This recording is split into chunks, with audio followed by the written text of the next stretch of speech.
Emerging Odisha को स्वागत। श्रीमयी को नहीं एबे सबुठी चर्चा। बीजेडी शक्तिशाली नेत्री एबे सोशल मीडिया रे मारुछंती राजनीति तीर। सबु परिश्रम आशा भरोसा परे दल तांको टिकेट न देवारु से दीर्घ दिन चुप बसिबा परे एबे निज सोशल मीडिया पोस्ट रे पांड्यान को सबु पई दायी करुछंती। निकटरे अनाम बाबू को नहीं एक काल्पनिक कहानी पोस्ट करिसंती श्रीमयी, जेउथिरे से सीधा सीधा नवीन पट्टनायक को एवं पांड्यान को टार्गेट करिसंती। अनाम बाबू कहानी आड़े नवीन एवं पांड्यान को टार्गेट करिसंती श्रीमयी मिश्र। पूर्वथर नवीन को धृतराष्ट्र कही टार्गेट करथिबा बेले एथर पांड्यान को घर ज्वाई उपाख्यान देइचंती।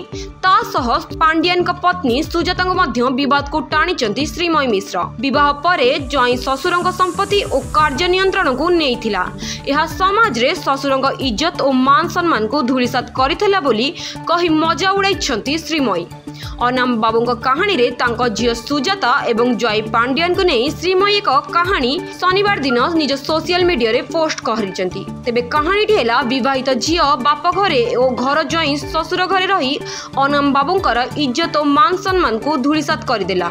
अनाम बाबू जने उच्च शिक्षित और सम्राट व्यक्ति थिले। गाँर मंदिर पाखरे तांकर सुंदर निवास थिला। जमीदार हिसाब रे आखपाखर समस्त गाँव रे तांकर ना थिला। एक सम्मान र प्रतीक मध्य थिला। सचोटता और निष्ठारे से समस्त मन रे स्थान करथिले, किंतु समय सहित तांकर ई क्षति मलिन होबाकू लागिला। जेउ दिन ठारू तांकर एकमात्र झियो अन्य राज्यर एक युवकंकु विवाह कले। अष्टमंगला परे ज्वाई निज घर को फेरिले नाही, बरं घर ज्वाई होई अनाम बाबूंग घरे रही गले। धीरे धीरे से ससुरंग संपत्ति और कार्य को निज नियंत्रण को आनिबाकू आरंभ कले। यह देखि गाँ लोकंग मनरे अनाम बाबूंग प्रति आस्था और सम्मान कमिबाकू लागिला। लोके मुहरे किछि न कहिले हे मनरे असंतोष बढ़िला।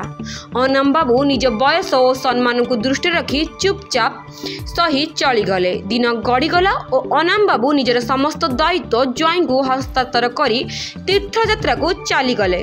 किंतु गाँव रे लोकंग मुहरे गप चलिला। विवाहित झियो बाप घरे और घर ज्वाई ससुर घरे रही अनाम बाबूंकर इज्जत और मान सम्मान को धूलिसात करदेले।